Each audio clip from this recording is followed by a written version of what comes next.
paano ba yung stock market maging passive income natin?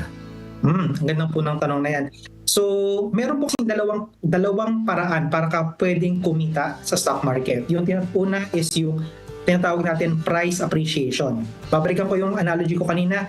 Yung price appreciation, yun yung active na part. So, bibili ka ng stock, tapos kapag tumaas yung presyo nito sa kalaunan, ibebenta mo na siya. So, active mo siyang ginagawa. Yung mapagbebenta mo nun, yung profit mo, yun yung makukuha mong kita.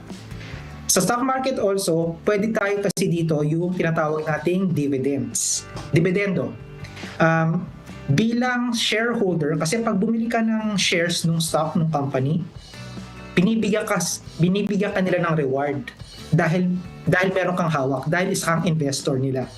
And yung nakukuha mong dividendo, yun yung nagbibigay ng passive income. So, parang bibilin mo lang siya isang beses, hindi mo muna siya ibebenta, hayaan mo lang, and then every time na nag-declare ng dividendo yung isang kumpanya na nabilhan mo, then yun yung may ibabalik sa'yo bilang dividendo.